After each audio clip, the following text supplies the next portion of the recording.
Very good morning to all of you. कैसे हैं आप सभी? आशा करता हूं कि मस्त होंगे, ज़बरदस्त होंगे। मैं डॉक्टर अमर एक बार पुनः आपका हार्दिक स्वागत करता हूं इस online platform magnet mind institute पर। बेटा, हम लोग ह्यूमन हेल्थ एंड डिजीज़ के एमसीक्यूज़ कर रहे थे और आज जो है आपके सामने ह्यूमन हेल्थ एंड डिजीज़ के एमसीक्यूज़ की मैं आपके सामने सेकंड सीरीज़ जो है लेकर आया हूँ। ठीक है, और फर्स्ट सीरीज़ ऑलरेडी हम लोग कंप्लीट कर चुके हैं। आपके सामने ये जो है सेकंड सीरीज़ है। ज़्यादा टाइम वेस्ट न करते हुए चलते हैं अपने फर्स्ट क्वेश्चन के ऊपर। फर्स्ट क्वेश्चन क्या कह रहा है बेटा? At which stage of HIV infection, at which stage of HIV infection does one usually show symptoms of AIDS? HIV संक्रमण के किस चरण में आमतौर पर एड्स के लक्षण दिखाई देते हैं? ऑप्शंस देखिएगा बेटा। With in 15 days of sexual contact with an infected person, एक संक्रमित व्यक्ति के साथ यौन संपर्क के 15 दिनों के भीतर। बेटा, एक पॉइंट ध्यान रखिएगा कि HIV के संक्रमण पीरियड में और सिम्टम्स अराइज होने के अंदर बहुत ज़्यादा लगभग 5 साल लग जाते हैं, तो ऑप्शन नंबर जो एक होगा वह रॉन्ग हो जाएगा आपके। ऑप्शन नंबर सेकंड देखिएगा बेटा। When the infected retrovirus enters host cell, जब संक्रमित रिट्रोवायरस मेजबान कोशिकाओं में प्रवेश करता है। नहीं बेटा, ऐसा कुछ भी नहीं होता है। ठीक है। When HIV damage large number of helper T lymphocytes, जब HIV बड़ी संख्या में सहायक T लिम्फोसाइट को नष्ट कर देता है। बिल्कुल सही बात है बेटा, यही इसका आंसर होगा बेटा कि when the viral DNA is produced by reverse transcriptase. ऐसा कुछ भी नहीं है बेटा। देखो क्या होता है कि जब HIV जो होता है बॉडी के अंदर एंटर करता है बॉडी के अंदर, एंटर्स इन बॉडी, तो सबसे पहला काम ही ये क्या करता है बेटा कि यह बॉडी की जो T लिम्फोसाइट सेल्स होती है उनके ऊपर अटैक करता है और उनके नंबर को क्या कर देता है बेटा? कम कर देता है। Enters in body and attack helper T cells, helper T lymphocytes and responsible for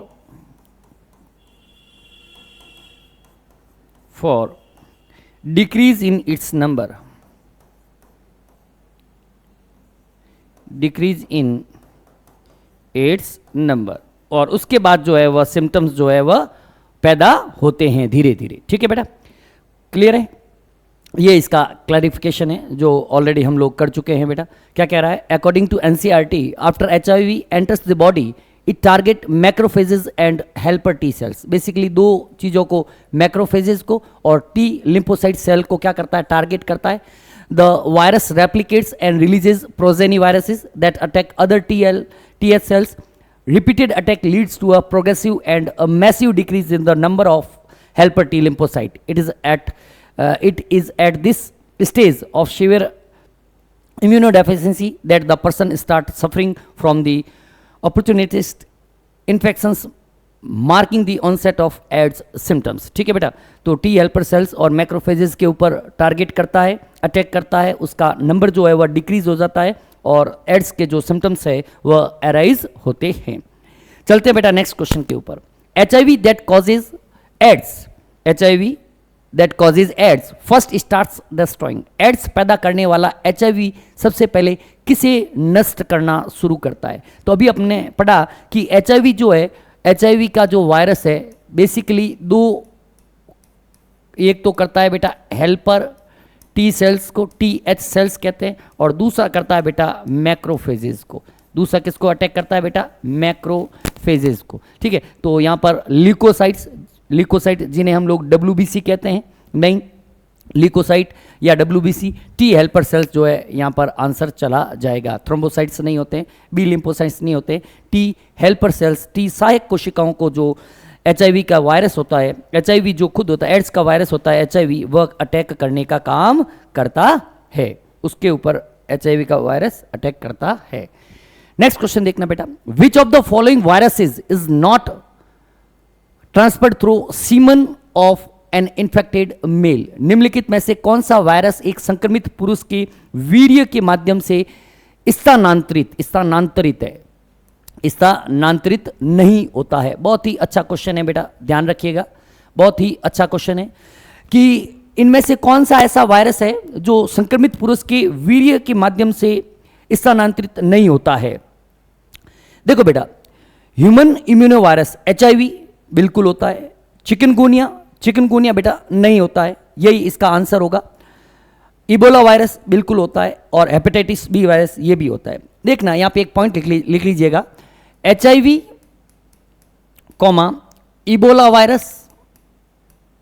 Ebola virus and hepatitis B, इन तीनों की हम लोग बात करेंगे। हेपेटाइटिस बी, ये तीनों जो होते हैं सेक्सुअली इन्फेक्टेड डिजीज है, they can transfer via infected body fluid. ये तीनों ही क्या है बेटा, they all are STD, sexually transmitted disease है, sexually transmitted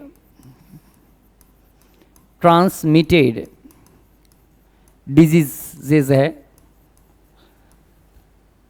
can be transferred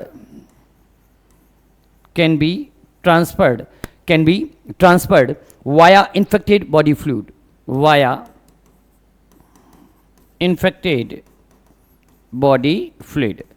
ये संक्रमित व्यक्ति के बॉडी फ्लूइड से स्वस्थ व्यक्ति के अंदर स्थानांतरित हो सकते हैं। जबकि बेटा चिकनगुनिया की बात करें, चिकनगुनिया एक वेक्टर बॉर्न वायरल डिजीज है। ये क्या है बेटा, ये चिकनगुनिया जो है it is vector borne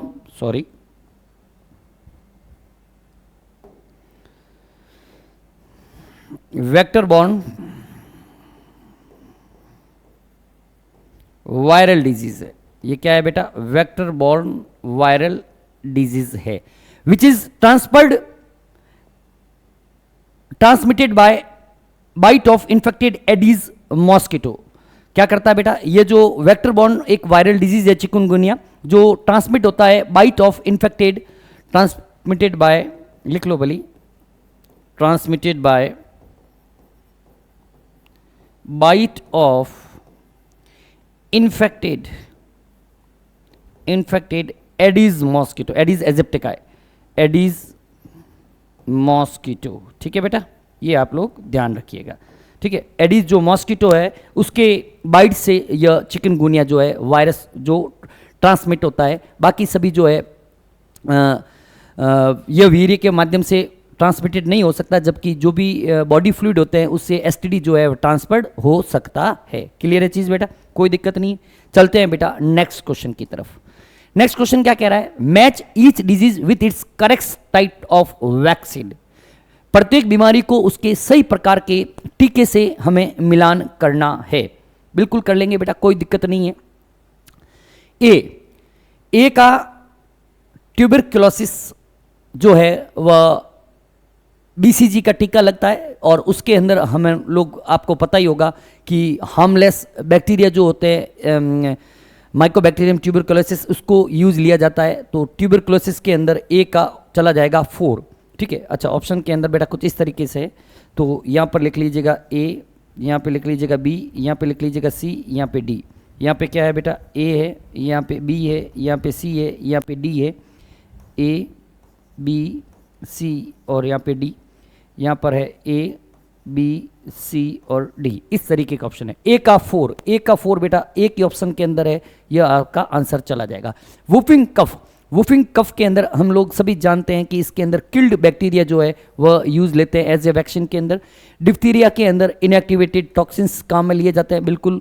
polio के अंदर वायरस, हार्मलेस वायरस को काम में लिया जाता है। क्लियर है बेटा, कोई दिक्कत नहीं है, बहुत ही ईजी क्वेश्चन है। नेक्स्ट देखना बेटा, ग्राफ्ट किडनी में be rejected in a patient due to.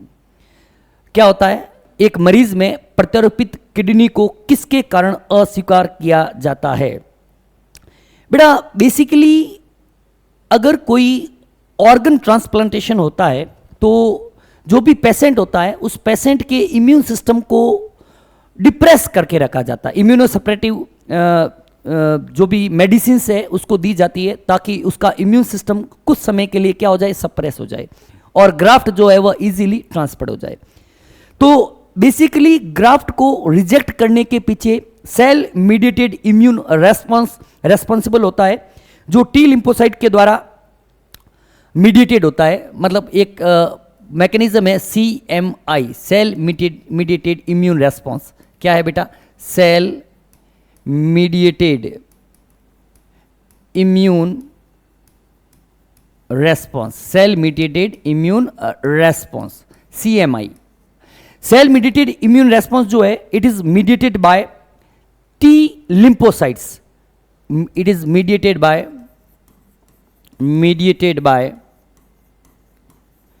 T lymphocyte and it is responsible for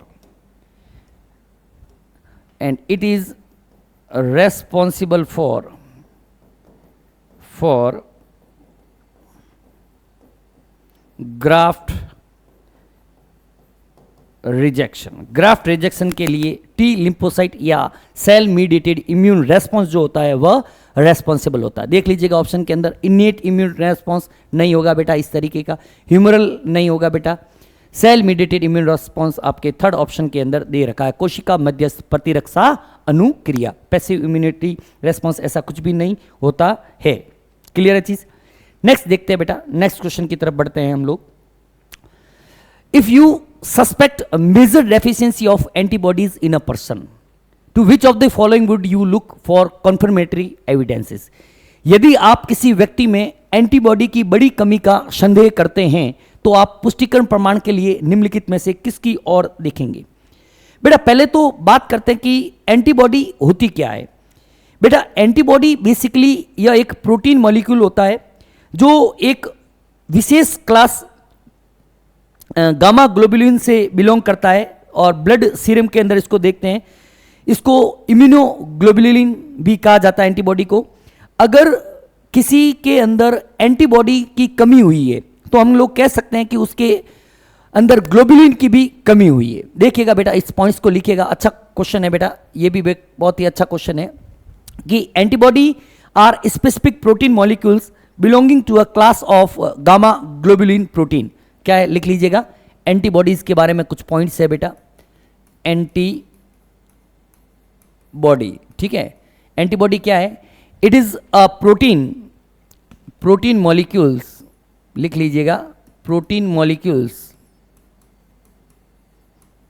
that belongs to class of gamma globulin protein,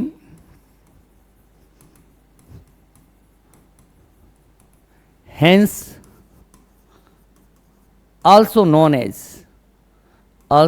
called as immunoglobulin, ठीक है बेटा, इसलिए इसको इम्यूनोग्लोबुलिन भी कहा जाता है। इसका मतलब अगर किसी पर्सन के अंदर एंटीबॉडी कम है तो उसके अंदर ग्लोबुलिन भी क्या होगा? कम होगा। So if in a person अगर एंटीबॉडी का नंबर कम है तो सीरम के अंदर, सीरम में gamma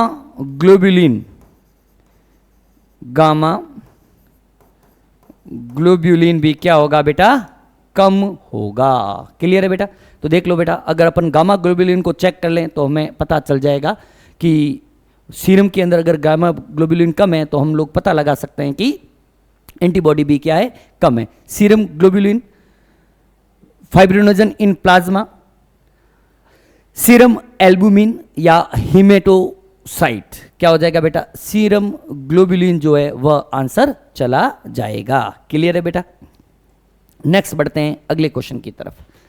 which of the following immunoglobulins does constitute the largest percentage in human milk? मानव दूध में निम्नलिखित में से कौन सा इम्यूनोग्लोबुलिन सबसे बड़ी प्रतिशत का गठन करता है? इम्यूनोग्लोबुलिन को अपन लोग क्या बोलते हैं बेटा? एंटीबॉडी बोलते हैं। तो हम सब जानते हैं कि मानव मिल्क या बेसिकली यह कोलोस्ट्रम की बात कर रहा है, और कोलोस्ट्रम के अंदर IgA जो होती है सबसे ज़्यादा मात्रा के अंदर पाई जाती है, जिसे हम लोग सिक्रेटरी एंटीबॉडीज भी कहते हैं। क्लियर है बेटा क्वेश्चन? कोई दिक्कत नहीं है, सिंपल सा क्वेश्चन है, ज़्यादा टाइम वेस्ट नहीं करेंगे। ठीक है, कोलोस्ट्रम बोलते हैं, लिख लो भले, यहाँ पर लिखा हुआ है, वैसे तो सब कुछ पैसिव इम्यूनिटी प्रोवाइड करवाता है, पढ़ाया हुआ है सब। अस्थमा में बी एट्रिब्यूटेड टू, अस्थमा का कारण माना जा सकता है bacterial infection of the lungs. Asthma क्या बैक्टीरियल इन्फेक्शन से होता है? बिल्कुल नहीं होता है बेटा, अस्थमा बिल्कुल बैक्टीरियल इन्फेक्शन से नहीं होता है, यह एक एलर्जिक रिएक्शन होती है। अगर ऑप्शन के अंदर कहीं पर एलर्जिक है तो that is the answer. Allergic reactions of the mast cell in the lungs, बिल्कुल सही है बेटा, एलर्जिक रिएक्शन फेफड़ों में मास्ट कोशिकाओं की एलर्जी प्रतिक्रिया के कारण ही अस्थमा होता है। इन्फ्लामेशन ऑफ द ट्रेकिया, नहीं बेटा ऐसा कुछ भी नहीं है। Accumulation of fluid in the lungs, फेफड़ों में तरल पदार्थ के संचय के कारण अस्थमा नहीं होता है। क्लियर है? नेक्स्ट क्वेश्चन देखिएगा, in higher vertebrates the immune system can distinguish self cells and non cells. If this property is lost due to the genetic abnormality and it attacks self cells, then it leads to, ये क्या कह रहा है कि उच्च कशेरुक प्राणियों के अंदर प्रतिरक्षा जो प्रणाली होती है वह स्व कोशिकाओं और गैर स्व कोशिकाओं के बीच अंतर कर सकती है। यदि आनुवंशिक असमानता के कारण यह गुण खो जाता है तो यह स्व कोशिकाओं पर हमला करती है, तो यह किसकी ओर ले जाता है?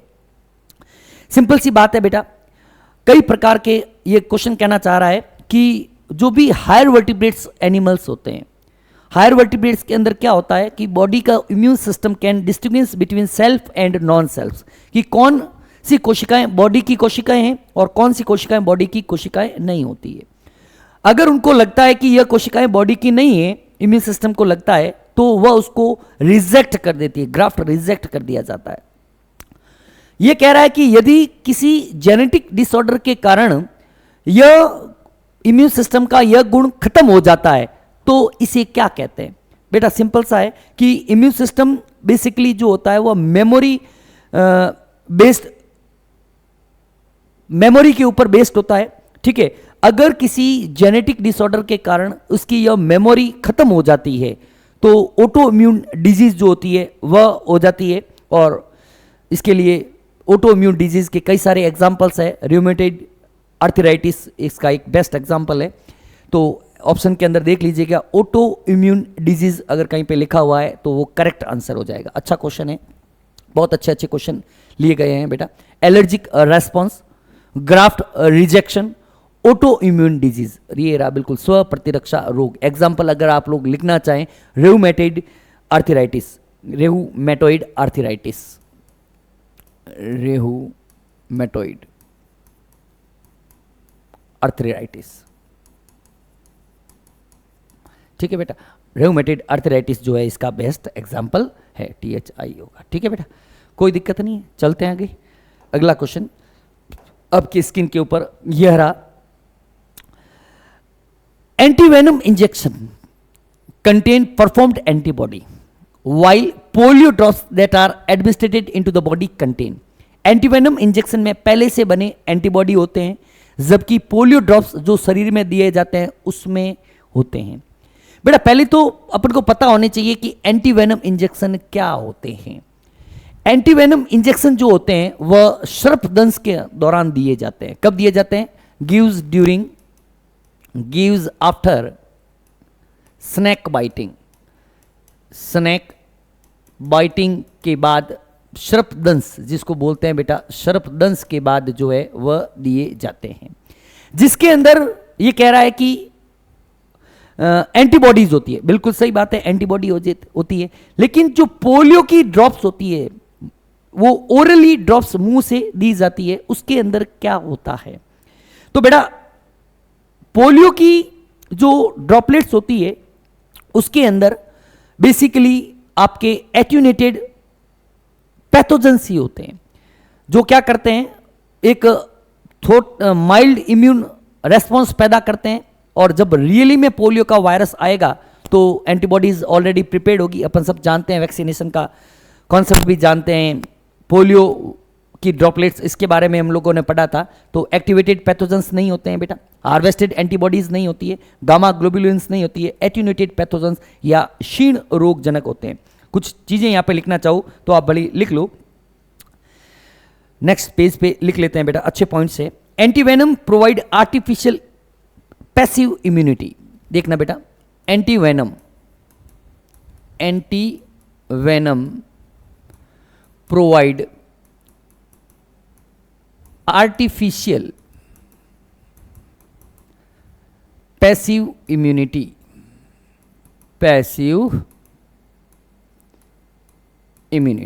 ठीक है। आर्टिफिशियल पैसिव इम्यूनिटी प्रोवाइड करती है by supplying performed antibody, by supplying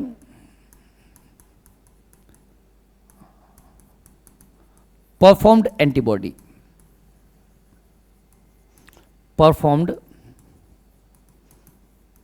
antibody, ठीक है।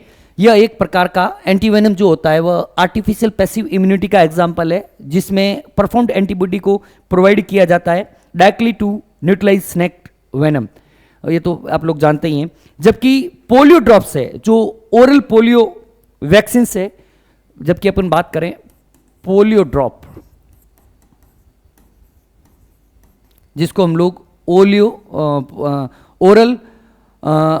ओरल पोलियो वैक्सीन भी कहते हैं, OPV कहते हैं, oral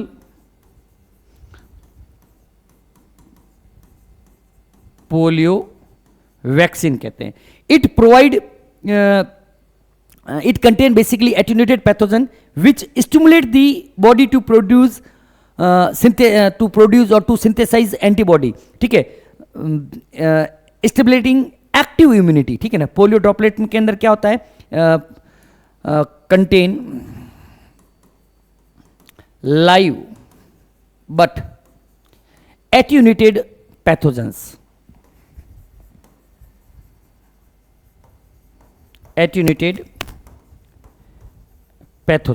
which stimulates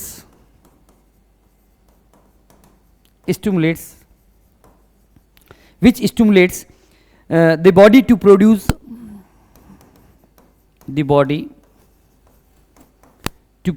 antibodies.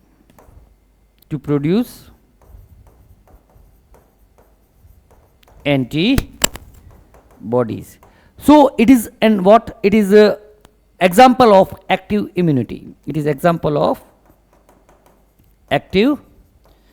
immunity. ये भी पूछ सकते हैं बेटा कि एंटीवेनम किसका एग्जाम्पल है। एंटीवेनम जो है वो पैसिव इम्यूनिटी का है, जबकि OPV जो है वह एक्टिव इम्यूनिटी का आपके एग्जाम्पल रहेगा। अच्छा क्वेश्चन है। नेक्स्ट क्वेश्चन देखिएगा।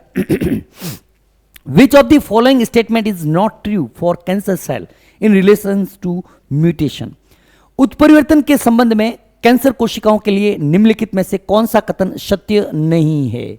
क्या नहीं कह रहा है बेटा, following statement is not true, सत्य नहीं है। देखना बेटा क्या कह रहा है। Mutation in protooncogene accelerate the cell cycle. Protooncogene में उत्परिवर्तन कोशिका चक्र को तेज करता है। यह बेटा बिल्कुल सही बात है कि अगर ऑन्कोजीन के अंदर म्यूटेशंस होगा, प्रोटोऑन्कोजीन्स के अंदर, तो सेल साइकिल की जो स्पीड अप है वह एक्सेलरेट हो जाती है, बढ़ जाती है। तो ये स्टेटमेंट सत्य है, इसलिए यह आंसर नहीं होगा। Mutation destroy telomerase inhibitor. उत्परिवर्तन टीलोमिरेज अवरोधक को नष्ट कर देता है। बेटा हम सब लोग जानते हैं कि जो क्रोमोसोम्स होते हैं, क्रोमोसोम के एंड को टीलोमियर कहा जाता है। क्या कहा जाता है बेटा, टीलोमियर। और इस टीलोमियर के पास में एक एंजाइम होता है जिसको बोलते हैं टीलोमिरेज। क्या बोलते हैं बेटा, टीलोमिरेज, जो क्या करता है बेटा, सेल साइकिल के दौरान क्रोमोसोम की लेंथ को कम होने से रोकता है। तो म्यूटेशन अगर हो गया तो उसकी वजह से टीलोमिरेज इनिबिटर जो है, म्यूटेशन डेस्ट्रॉय टीलोमिरेज इनिबिटर, बिल्कुल सही बात है बेटा। तो यह भी सही बात है, इसलिए यह आंसर आपके नहीं होगा।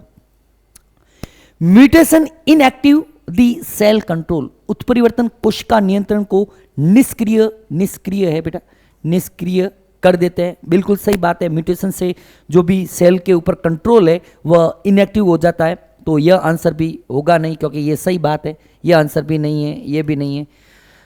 म्यूटेशन इनहिबिट प्रोडक्शन ऑफ टीलोमेरेज, उत्परिवर्तन टीलोमेरेज के उत्पादन को रोकते हैं, बिल्कुल सही बात है। ऑप्शन जो है फोर्थ आपका आंसर चला जाएगा। क्लियर है, कोई दिक्कत नहीं है, चलते हैं आगे। चलिए आगे। Which kind of therapy was given in 1990 to a 4-year-old girl with adenosine deaminase deficiency? 1990 में adenosine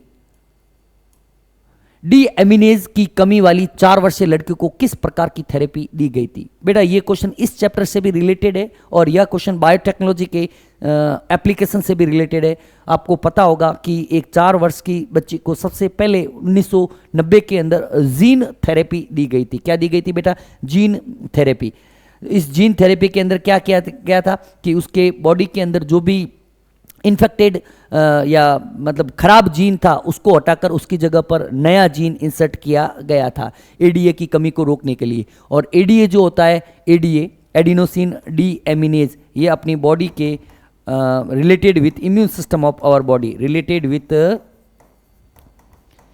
immune system of our body, immune system से संबंधित होता है, सिस्टम ऑफ आवर बॉडी, अपनी बॉडी के इम्यून सिस्टम से रिलेटेड या body से कनेक्टेड होता है। क्लियर है, कोई दिक्कत नहीं है। चलते हैं अगले क्वेश्चन की तरफ बेटा। अगला क्वेश्चन क्या कह रहा है? Which of the following is correct regarding AIDS causative agent HIV? AIDS के रोगजनक एचआईवी के संबंध में निम्नलिखित में से कौन सा कथन जो है वह सही है, सत्य की बात कर रहा है? ठीक है बेटा, करेक्ट की बात कर रहा है। HIV is an enveloped retrovirus. HIV एक आवरणहीन, नहीं बेटा, एचआईवी के चारों तरफ जो है एक आवरण पाया जाता है जिसके अंदर 2 सिंगल स्टैंडर्ड आरएनए के मॉलिक्यूल्स होते हैं। तो ये स्टेटमेंट आपके क्या हो जाएगा बेटा? रॉन्ग हो जाएगा। HIV does not escape but attack the acquired immune response. HIV बचता नहीं है बल्कि उपार्जित प्रतिरक्षा अनुक्रिया पर हमला करता है। नहीं बेटा, ऐसा भी नहीं है, टी हेल्पर सेल के ऊपर करता है बेसिकली। एचआईवी इज एनवेलप्ड, सही हो सकता है। वायरस कंटेनिंग 1 मॉलिक्यूल, नहीं 1 नहीं होता बेटा, 2 मॉलिक्यूल होते हैं। ठीक है, ये भी रॉन्ग है स्टेटमेंट, ये भी, ये तो अच्छा 1 नंबर वाला वापस आ गया। ठीक है, ये भी रॉन्ग है। HIV is enveloped virus that contain 2 identical molecules of ssRNA and 2 molecules of reverse transcriptase। बिल्कुल सही बात है। एचआईवी के अंदर एनवेलप्ड वायरस होता है जिसके अंदर 2 मॉलिक्यूल होते हैं ssRNA के और 2 ही मॉलिक्यूल क्या होते हैं बेटा? रिट्रोवायरसेस के आपके मॉलिक्यूल्स प्रेजेंट होते हैं। क्लियर है? चलिए बेटा नेक्स्ट क्वेश्चन। ये देखो बेटा, एचआईवी की स्ट्रक्चर है जहाँ पे आपको 2 मॉलिक्यूल दिख रहे हैं किसके? ssRNA के, और 2 ही मॉलिक्यूल किसके दिख रहे हैं? रिवर्स ट्रांसक्रिप्टेज के। और इसके चारों तरफ जो है वायरल का एनवेलप होता है, लिपिड बाइलेयर की लेयर्स होती है। एचआईवी वायरस हम लोगों ने स्टडी किया है थ्योरी के अंदर। नेक्स्ट क्वेश्चन देखना, विच of the following set of disease caused by bacteria? ठीक है, बैक्टीरिया से कॉज्ड होने वाली निम्नलिखित में कौन से रोगों का समूह जीवाणुओं के कारण होता है? देखते हैं बेटा कौन सा जीवाणुओं के कारण होता है, देख लेते हैं। क्या कह रहा है? Tetanus and mums. टिटनस जो होता है अपन लोग सब जानते हैं, टिटनस एक बैक्टीरिया है जिसको हम लोग बोलते हैं क्लोस्ट्रीडियम टिटेनी, उससे फैलता है। और जो मम्स होता है, मम्स आपके वायरल है। ये तो हो गया बैक्टीरियल। ठीक है, ध्यान से देखना, ये हो गया बेटा बैक्टीरियल, और मम्स जो होता है वह होता है वायरल। तो ये तो ऑप्शन आपके कट गया। किसका पूछ रहा है? बैक्टीरिया का पूछ रहा है। टिटनस किससे फैलता है बेटा? क्लोस्ट्रीडियम टिटेनी, क्लोस्ट्रीडियम टिटेनी से फैलता है। तो ये ऑप्शन आपका गलत हो गया। दूसरा कह रहा है हर्ब्स एंड इन्फ्लुएंजा। हर्ब्स अपन लोग सब जानते हैं वायरल होता है। इन्फ्लुएंजा जो होता है वह आपके हेमोफिलस इन्फ्लुएंजी से फैलता है। ये हर्ब्स तो वायरल हो गया, ये हो गया वायरल। ठीक है, और ये है बैक्टीरियल। ये क्या है बेटा? बैक्टीरियल है। ठीक है, दोनों बैक्टीरियल होने चाहिए। तो ये ऑप्शन भी आपके रॉन्ग हो गया। Cholera and tetanus. Cholera and tetanus, cholera अपन लोग सब जानते हैं कि कोलेरा एक बैक्टीरिया होता है जिसका नाम है विब्रियो कोलेरी, और टिटेनस अपन ने लिखा है। दोनों ही यही आपका आंसर होगा। कॉलेरा किसके लिए रेस्पॉन्सिबल है? कॉलेरा मतलब बैक्टीरियल इन्फेक्शन है बेटा, बैक्टीरियल है। और बैक्टीरिया कौन सा होता है बेटा? विब्रियो कॉलेरी, विब्रियो कॉलेरी, ठीक है। और टिटनेस भी कैसा होता है बेटा? बैक्टीरियल होता है। टिटनेस भी कैसा होता है बेटा? बैक्टीरियल होता है। आंसर यही चला जाएगा। Typhoid and small pox, typhoid bacterial है, स्मॉल पॉक्स जो होता है वह आपके वायरल है। टाइफाइड बैक्टीरियल है, ये बेटा बैक्टीरियल है, साल्मोनेला टाइफाई। और स्मॉल पॉक्स जो है वह आपके वायरल है, साल्मोनेला टाइफाई, साल्मोनेला टाइफाई, ठीक है बेटा, कोई दिक्कत? हेजा और टिटनेस जो है वह बैक्टीरियल एग्जाम्पल है, जबकि बाकी सभी जो है मिक्सअप है, कोई बैक्टीरियल है कोई वायरल है। और ऑप्शन जो है वह थर्ड आपका आंसर चला जाएगा।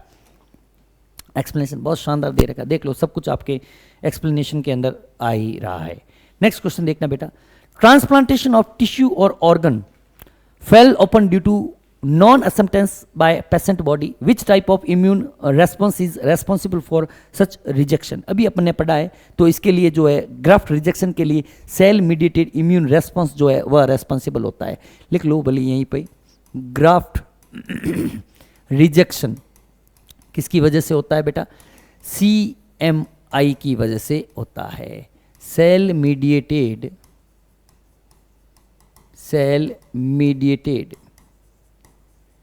Immune response, cell mediated immune response, ठीक है बेटा।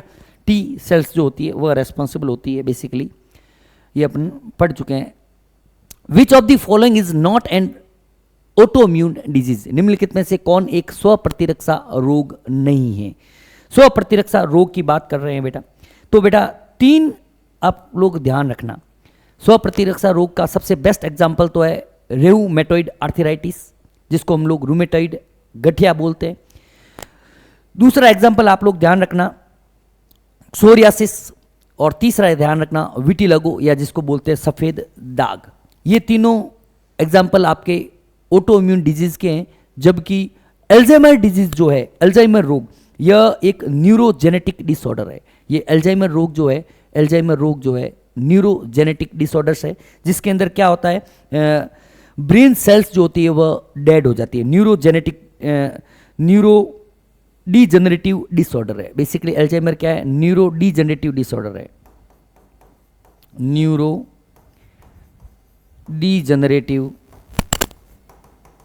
डिसऑर्डर है, in which brain cells are dead, brain cells जो है मरती जाती है, न्यूरो डीजेनरेटिव डिसऑर्डर्स है। जबकि बाकी सभी जो है वह आपके ऑटो इम्यून डिजीज है। नॉट का ही पूछा है बेटा, नॉट का पूछा है, तो अल्जाइमर डिजीज जो है वह आपके यहां पर आंसर चला जाएगा। चलते हैं बेटा नेक्स्ट क्वेश्चन की तरफ। नेक्स्ट क्वेश्चन क्या कह रहा है? In which disease does mosquito transmitted pathogen cause chronic inflammation of lymphatic vessels, मच्छर द्वारा संचारित रोगजनक किस बीमारी में लसिका वाहिकाओं की पुरानी सूजन, या जिसको बोलते हैं क्रोनिक इन्फ्लामेशन का कारण बनता है? किस बीमारी के अंदर जो है मॉस्किटो से फैलता है और क्रोनिक इन्फ्लामेशन का कारण बनता है, ठीक है बेटा। तो आप लोग सब जानते हैं कि एलिफेंटियासिस जो वुचेरेरिया फिलेरियल वर्म के कारण होता है, chronic inflammation of organs, elephantiasis, या जिसको हाथी पांव रोग भी कहते हैं, हाथी पांव रोग भी कहा जाता है, हाथी पांव रोग, ठीक है। इसके कारण इस प्रकार का होता है chronic inflammation of bodies organ. और ये किससे फैलता है बेटा? वुचेरिया, जिसको हम लोग फिलेरियल वर्म भी बोलते हैं, कॉज्ड बाय वुचेरिया के कारण फैलता है, जिसको हम लोग फिलेरियल वर्म भी बोलते हैं, फिलेरियल वर्म भी कहते हैं, उसके कारण यह आपके फैलता है। क्लियर है चीज़, कोई दिक्कत नहीं है। चले आगे, नेक्स्ट क्वेश्चन देखिएगा। एलिफेंटियासिस, जिसके अंदर क्रोनिक इन्फ्लामेशन हो जाता है बॉडी के ऑर्गन्स का, बहुत ही मनुष्य के जो बेसिकली पाँव हैं वह बहुत मोटे हो जाते हैं, चलना हिलना डुलना सब कुछ इम्पॉसिबल ही रहता है इस रोग के अंदर। हुचेरिया बैंक्रफ्टाई एक बेसिकली एक फिलेरियल वर्म्स है जिसके कारण यह रोग जो है वह फैलता है। नेक्स्ट क्वेश्चन देखिएगा बेटा। नेक्स्ट क्वेश्चन क्या कह रहा है, कोलोस्ट्रम। कोलोस्ट्रम क्या होता है? कोलोस्ट्रम लैक्टेशन पीरियड के इनिशियल डेज के ड्यूरिंग एक येलोइश कलर का मिल्क, गाढ़ा मिल्क निकलता है जिसको हम लोग कोलोस्ट्रम कहते हैं। सब कुछ इसके बारे में पता होने चाहिए। ये yellowish fluid secreted by mothers during the initial day of lactation is very essential to impart immunity to the newborn infant because it contain, क्यों? क्योंकि इसके अंदर IgA होता है, सब जानते हैं IgA, इम्यूनोग्लोबुलिन A जो होता है वह इसके अंदर होता है। कोलोस्ट्रम के बारे में तो बेटा कोई भी क्वेश्चन जो है आपका रॉन्ग नहीं होना चाहिए, ये चीज़ बेटा ध्यान रखिएगा, ठीक है। नेक्स्ट देखना बेटा question, explanation with answer with explanation. Which of the following immune response is responsible for rejection of kidney graft? बिल्कुल वो का वो दे दिया बेटा। Cell mediated immune response, auto immune response, humoral immune response, inflammatory immune response, ये रहा बेटा सेल मीडिएटेड इम्यून रेस्पॉन्स, ठीक है। इसी सीरीज के अंदर ये थर्ड क्वेश्चन ग्राफ्ट रिजेक्शन का आ चुका है CMI, इसलिए याद रहना चाहिए। नेक्स्ट क्वेश्चन देखिएगा बेटा। नेक्स्ट क्वेश्चन क्या कह रहा है, हीरोइन नामक दवा किसके द्वारा संश्लेषित की जाती है? Drug called heroin is synthesised by. Heroin जिसको हम लोग स्मैक भी बोलते हैं, basically it is diacetyl morphine. क्या होता है देखना बेटा, हीरोइन लिखिएगा इसके बारे में कुछ पॉइंट्स। हीरोइन और स्मैक एक ही नाम है बेटा, दोनों हीरोइन को ही हम लोग स्मैक कहते हैं, हीरोइन, हीरोइन और स्मैक, ठीक है। बेसिकली अगर इसको केमिकली कहा जाए तो basically it is diacetyl morphine. क्या है बेटा ये? डाई एसिटाइल मॉर्फिन होता है। क्या होता है बेटा? डाई एसिटाइल मॉर्फिन होता है, ठीक है। इसको किससे बनाते हैं? मॉर्फिन का एसिटाइलेशन करते हैं, मॉर्फिन का एसिटाइलेशन करते हैं और क्या प्राप्त होती है अपन को? हीरोइन प्राप्त होती है। ये मॉर्फिन है, मॉर्फिन का एसिटाइलेशन किया जाता है। क्या किया जाता है बेटा? एसिटाइलेशन। और मॉर्फिन के एसिटाइलेशन से हमें हीरोइन जो है वह ऑब्टेन होती है। मॉर्फिन जो होता है it is extracted from the latex of Poppy plant. ये मॉर्फिन जो है इसको किससे एक्सट्रैक्ट करते हैं? Extracted from latex of Poppy plant, पेपेवर somniferum. क्या होता है बेटा? पेपेवर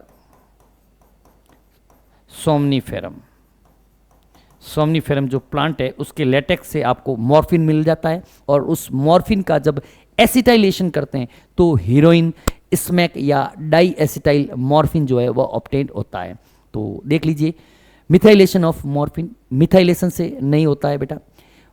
एसिटाइलेशन ऑफ मॉर्फिन का एसिटिलीकरण, बिल्कुल सही बात है। ऑप्शन नंबर जो है सेकंड यहां पर आपका आंसर चला जाएगा। क्लियर है चीज? चलें आगे बेटा, चलते हैं अगले क्वेश्चन की तरफ, ठीक है। Identify the correct pair representing the causative agent of typhoid fever and the confirmatory test for typhoid. Typhoid बुखार एक बैक्टीरियल इन्फेक्शन होता है कि रोगजनक और टाइफाइड के पुष्टिकरण परीक्षण का प्रतिनिधित्व करने वाले सही जोड़े की पहचान करें। बेटा अपन सब जो जानते हैं कि जो टाइफाइड होता है एक बैक्टीरियल इन्फेक्शन है जो किससे फैलता है? साल्मोनेला टाइफाई, जो बॉडी के स्मॉल इंटेस्टाइन के अंदर एंटर करता है। पहले तो कुछ पॉइंट्स टाइफाइड के बारे में लिख लीजिएगा, बहुत ही अच्छे पॉइंट्स है। विडाल टेस्ट लिया जाता है, आंसर तो आ जाएगा आपके, कोई दिक्कत नहीं है, बहुत ईजी क्वेश्चन है। पहले तो ध्यान रखना, कुछ बातें अपन इसके बारे में करते हैं। टाइफाइड यह एक बैक्टीरियल इन्फेक्शन है। कैसा है बेटा? बैक्टीरियल इन्फेक्शन है। किससे फैलता है बेटा? साल्मोनेला टाइफी, साल्मोनेला टाइफी कहां एंटर करता है? Enters in small intestine, enters in, क्योंकि वो लार्ज लिख लेगा ना यहां पर, स्मॉल इंटेस्टाइन, इसलिए पॉइंट लिखने जरूरी। स्मॉल बॉडी की जो स्मॉल इंटेस्टाइन है उसके अंदर एंटर कर जाता है। और अपन सब जानते हैं कि इसको कंफर्म करने के लिए कौन सा टेस्ट हम लोग काम में लेते हैं, बिल्कुल कई बार पढ़ चुके हैं। विडाल जो टेस्ट होता है यह जो है वह काम में लिया जाता है। विडाल टेस्ट देख लीजिएगा। प्लाज्मोडियम वाइवेक्स यूटीआई टेस्ट नहीं बेटा। स्टेप्टोकोकस निमोनियाई विडाल टेस्ट नहीं बेटा। साल्मोनेला टाइफी एंथ्रोन टेस्ट नहीं। साल्मोनेला टाइफी विडाल जो टेस्ट होता है वह टाइफाइड बीमारी के कंफर्मेशन के लिए काम में लिया जाता है। चलते हैं बेटा नेक्स्ट क्वेश्चन की तरफ। Human have acquired immune system that produce antibodies to neutralize pathogen. Still innate immune system is present at the time of birth because it. मनुष्य में उपार्जित प्रतिरक्षा प्रणाली होती है जो रोग जनकों को बेअसर करने के लिए एंटीबॉडी पैदा करती है। फिर भी जन्म के समय जन्मजात प्रतिरक्षा प्रणाली मौजूद होती है क्योंकि यह, बहुत अच्छा क्वेश्चन है, देखते हैं इसको हम लोग। बिल्कुल जो टाइप्स ऑफ इम्यूनिटी है उसका क्वेश्चन है कि ह्यूमन के अंदर एक्वायर्ड इम्यून सिस्टम होता है जिससे एंटीबॉडी का प्रोडक्शन होता है, और यह एंटीबॉडी क्या करती है, पैथोजन को न्यूट्रलाइज करने का काम करती है। लेकिन फिर भी जब बच्चा पैदा होता है तो उसके अंदर इम्यूनिटी, इनेट इम्यूनिटी प्रेजेंट होती है। क्यों? क्योंकि देखते हैं उसका answer, it is very specific and use different macrophages, बहुत विशिष्ट है और विभिन्न मैक्रोफेजेस का उपयोग करती है। नहीं बेटा, ऐसा कोई लेना देना नहीं, लिंक करना है क्वेश्चन को आंसर से, ऑप्शन से लिंक करना, जहाँ पे बेटर लिंकिंग होती है वही आंसर है। सिंपल सा क्वेश्चन है, सिंपल सा कॉन्सेप्ट है। देखो बेटा, लिंकिंग मेथड अपनाया करो, क्वेश्चन के कॉन्सेप्ट को समझो। अगर क्वेश्चन का कॉन्सेप्ट किसी एक ऑप्शन से जुड़ जाता है तो वही आंसर है, बस सिंपल सा फंडा। Produce memory cells for mounting fast secondary response, इसका कोई इनेट इम्यून से लेना देना नहीं है। Has natural killer cell which can phagocytes and destroy marker, बिल्कुल सही बात है। नेचुरल किलर सेल्स होती है जो क्या करती है, रोगाणुओं को फेगोसाइट्स करके उन्हें खत्म करने का काम करती है। ठीक है बेटा, जन्मजात। नेक्स्ट क्वेश्चन देखिएगा बेटा, नेक्स्ट क्वेश्चन आपकी स्किन के ऊपर ये रहा, which of following disease is an auto immune disorder. अभी अपने पढ़ा बेटा ऑटो इम्यून डिसऑर्डर के 3 एग्जाम्पल तो अभी अपन ने पढ़े थे। सोरियोसिस पढ़ा था, एक पढ़ा था हम लोगों ने रेउमेटॉइड आर्थराइटिस, एक बहुत ही बेस्ट एग्जाम्पल आपको और ध्यान रखना है माइस्थेनिया ग्रेविस, ये जो है आपका ऑटो इम्यून डिसऑर्डर है। इसके बारे में कुछ बातें करेंगे बेटा, चलते हैं कुछ बातें करते हैं। माइस्थेनिया ग्रेविस जो है बहुत ही अच्छा, आपको ध्यान रखिएगा इसके बारे में, इसलिए मैं कुछ points लिखाऊंगा। Myasthenia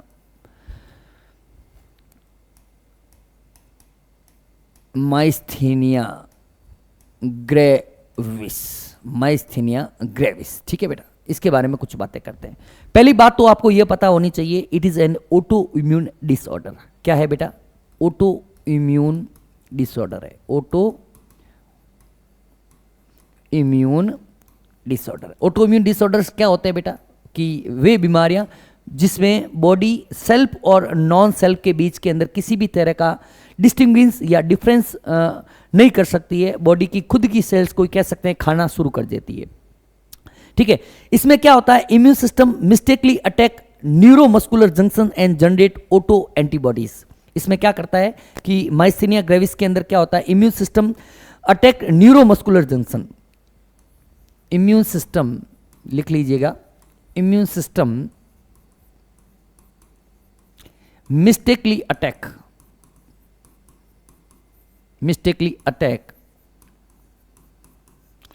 neuromuscular junction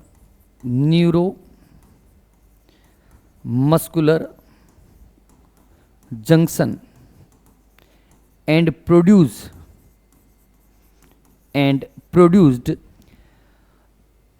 auto antibodies. Acetyl choline receptor को ब्लॉक हो जाएगा and auto antibodies which block और destroy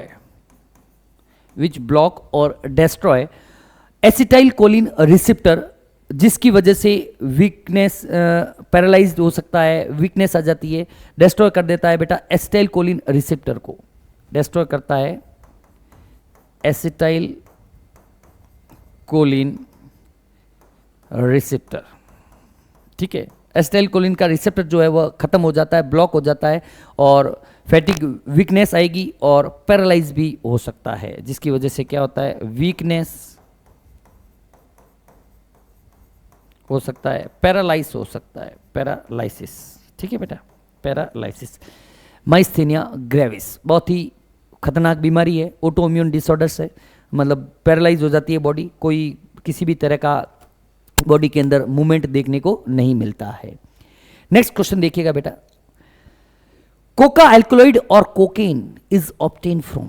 कोका एल्कोलॉइड या जिसको हम लोग कोकीन बोलते हैं, अपन सब जानते हैं कि इसको कोका प्लांट का नाम होता है इरेथ्रोजाइलम कोका, उससे ऑब्टेन किया जाता है। इरेथ्रोजाइलम कोका जो है उससे ऑब्टेन किया जाता है। ठीक है, लीव्स से करते हैं बेटा, इसकी लीव्स से, ये भी आप लोग ध्यान रखना, फ्रॉम लीव्स, पर्ण से, इसकी पर्ण से जो है इसको एक्सट्रैक्ट किया जाता है। ठीक है, ये कहाँ का प्लांट है बेटा, आपको बता सकता है? नेटिव टू, बताइए आप लोग, मुझे तो शायद याद आ रहा है, native to South America, native to South America का है, ये भी आप लोग याद रखिएगा, साउथ अमेरिका का जो है यह प्लांट है। क्लियर है, कोई दिक्कत नहीं है। नेक्स्ट देखना बेटा, इरेथ्रोजाइलम कोका। ठीक है, नेक्स्ट क्वेश्चन देखिएगा, match the following disease with the causative organism and select the correct option. आपको क्या करना है, कुछ बीमारियों के आपको जोड़े दे रखे हैं, बीमारियों के जोड़े दे रखे हैं और उनके प्रेरक जीव के साथ सुमेलित करना है और सही विकल्प को चूज करना है। कर लेंगे, कोई दिक्कत नहीं है। देखिएगा बेटा, टाइफॉइड हम सब लोग जानते हैं कि टाइफॉइड एक बैक्टीरियल डिजीज है, और टाइफॉइड जो है साल्मोनेला टाइफी से, तो ए का थर्ड जो है कहीं पर लग रहा है बेटा, ए का फोर्थ, ए का फन, ए का, यही ऑप्शन। बस देखो बेटा, मैच दी कॉलम बहुत इजी होते हैं। फिर भी आगे वाले देख लो बेटा, निमोनिया हेमोफिलस इन्फ्लुएंजा से होता है, बिल्कुल सही बात है। फाइलेरिया वुचेरेरिया से होता है, फिलारियासिस, बिल्कुल सही बात है। मलेरिया जो है प्लाज्मोडियम से होता है, तो ऑप्शन जो है पूरे के पूरे हमें मिल चुके हैं। ठीक है, नेक्स्ट क्वेश्चन देखिएगा बेटा, नेक्स्ट क्वेश्चन क्या कह रहा है, match the following column and select the correct option. निम्नलिखित स्तंभों का मिलान करें और सही विकल्प आपको चुनना है। बिल्कुल चुन लेंगे सर, कोई दिक्कत नहीं है। टाइफॉइड साल्मोनेला टाइफी, ए का फोर, ए का फोर कहीं पे आ रहा है क्या, ए का फोर कहाँ पे आ रहा है, ए का थर्ड नहीं, ए का फोर यहाँ आ रहा है, ए का फोर ऑप्शन नंबर जो सेकंड होगा। मलेरिया, अच्छा सेम ही क्वेश्चन है बेटा, सेम ही। प्लाज्मोडियम जो है, सॉरी मलेरिया से प्लाज्मोडियम, न्यूमोनिया से हेमोफिलस इन्फ्लुएंजा, फिलेरिया, बिल्कुल सेम क्वेश्चन है। ठीक है ना, थोड़ा सा मतलब पूरा जीनस लिखा हुआ था, यहाँ पे जो है स्पीसीज का नेम भी लिख रखा है। The yellowish body, yellowish fluid colostrum secreted by mammary gland, IgA जिसके अंदर ज़्यादा होता है, बॉडी के of mother during the initial day of lactation has abundant antibodies IgA to produce the infect, this type of immunity is called as. बिल्कुल सही बात है बेटा, इसके अंदर जो होती है ये किस प्रकार की इम्यूनिटी का एग्जाम्पल है। अगर देखो बेटा, यह एक तरीके की क्या है बेटा, अगर अपन न्यू बॉर्न बच्चे को दूध पिला रहे हैं, मतलब उसको ऑलरेडी प्रिपेयर्ड एंटीबॉडी दे रहे हैं, तो यह एक तरह की बॉडी, बच्चे के अंदर, बॉडी के अंदर खुद एंटीबॉडी का प्रोडक्शन नहीं होगा, अपन ऑलरेडी प्रिपेयर्ड एंटीबॉडी दे रहे हैं, तो यह एक तरह की पैसिव इम्यूनिटी का एग्जाम्पल होता है। पैसिव इम्यूनिटी का लिख लो, भली पॉइंट लिख लेगा कि when readymade antibody directly given to body, when readymade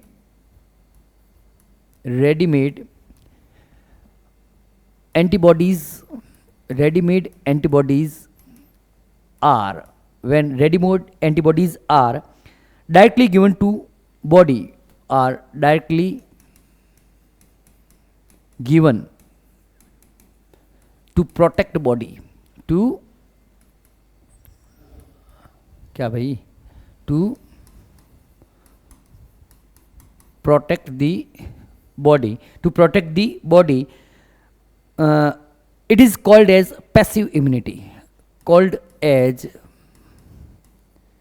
passive immunity. इसको हम लोग क्या बोलते हैं बेटा? पैसिव इम्यूनिटी कहते हैं। ठीक है, एंटीबॉडी अपन ने डायरेक्टली बॉडी को, जो भी दूसरी वाली बॉडी है उसको किसी भी तरह का एंटीबॉडी का प्रोडक्शन नहीं करना पड़ेगा। ठीक है, लेकिन अगर जैसे अगर बॉडी खुद बनाएगी तो उसे हम लोग क्या बोलते हैं बेटा? एक्टिव इम्यूनिटी का एग्जाम्पल कहते हैं। ध्यान रखिएगा इसको। ठीक है बेटा, नेक्स्ट क्वेश्चन देखते हैं बेटा। नेक्स्ट क्वेश्चन क्या कह रहा है? Chronic autoimmune disorder affecting neuromuscular junction leading to fatigue, weakening and paralysis of skeletal muscles is called as.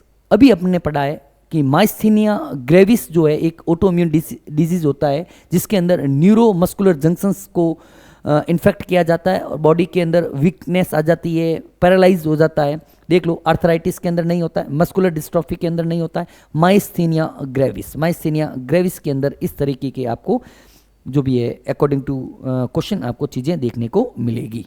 Next question देखिएगा बेटा। Match list first with list second. सूची 1 को सूची 2 के साथ मिलाना है। बिल्कुल मिला देंगे सर, कोई दिक्कत नहीं है, पढ़ा है हम लोगों ने। फाइलेरियसिस जो होता है अपन सब जानते हैं कि फाइलेरियसिस आपके किससे फैलता है बेटा? फाइलेरियसिस बिल्कुल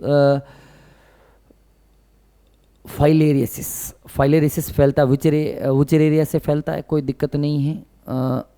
ये जो है एक का थर्ड कहीं पे फर्स्ट ऑप्शन के अंदर ही देखने को मिल रहा है बेटा। एक का फिलेरियसिस, अमोबियसिस फैलता है, एंटमीबा हिस्टोलाइट, एक मिनट गड़बड़ हो सकता है कुछ, निमोनिया जो है ठीक है। सी का फर्स्ट कहाँ पे? सी का फर्स्ट है यहाँ नहीं है। ठीक है, रिंगवर्म जो है ट्राइकोफाइटोन से फैलता है। डी का सेकंड यहाँ है, यहाँ नहीं है, तो ये नहीं है, तो यही आपका आंसर चला जाएगा। क्लियर है बेटा? बहुत अच्छा क्वेश्चन है, ध्यान से इसको करिएगा बेटा। ये आपका ऑप्शन नंबर जो है ए ही जो है आपका ऑप्शन जो है वह चला जाएगा। ए ही ऑप्शन जो है आंसर चला जाएगा। क्लियर है? चलते हैं आगे बेटा, अगला क्वेश्चन।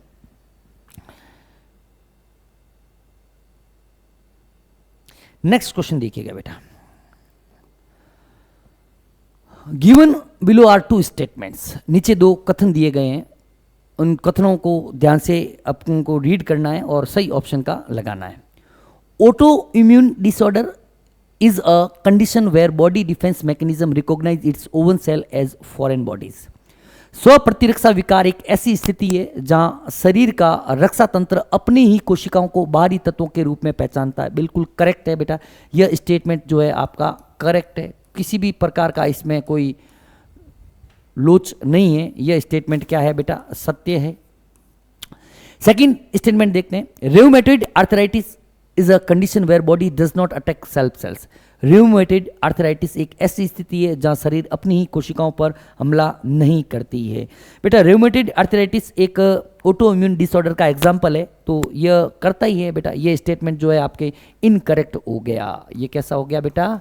इनकरेक्ट स्टेटमेंट है, यह असत्य कथन है बेटा। स्टेटमेंट फर्स्ट जो है करेक्ट है और स्टेटमेंट सेकंड जो है वह इनकरेक्ट। ऑप्शन के अंदर कहीं देख लो, both statement first and second are incorrect. नहीं बेटा, ऐसा नहीं होता है। Statement first is correct but statement second is incorrect. बिल्कुल सही बात है, ऑप्शन नंबर जो है सेकंड आपके आंसर चला जाएगा। नेक्स्ट देखना बेटा, नेक्स्ट क्वेश्चन क्या कह रहा है? Select the incorrect statement with respect to acquired immunity. उपार्जित प्रतिरक्षा के संदर्भ में गलत कथन का चयन करें। गलत कथन का, ठीक है बेटा, किसका करना है बेटा? गलत कथन का। Respect to acquired incorrect statement को आपको चूज करना है। कर लेंगे बेटा, कोई दिक्कत नहीं। Anamnestic response is elicited on subsequent encounter with the same pathogen. उस रोगजनक के साथ बाद के संपर्क पर एनामेनेस्टिक अनुक्रिया उत्पन्न होती है। ये तो बिल्कुल सही बात है बेटा। Anamnestic response is due to memory of first encounter. बिल्कुल ये भी सही बात है। Acquired immunity is non specific type of defence present at the time of, acquired immunity time of birth के ऊपर कहाँ होगी बेटा, थर्ड ऑप्शन ही है बेटा, बाकी वाले बड़ी पढ़ो ही मत, ठीक है बेटा। नेक्स्ट देखते हैं अगला क्वेश्चन।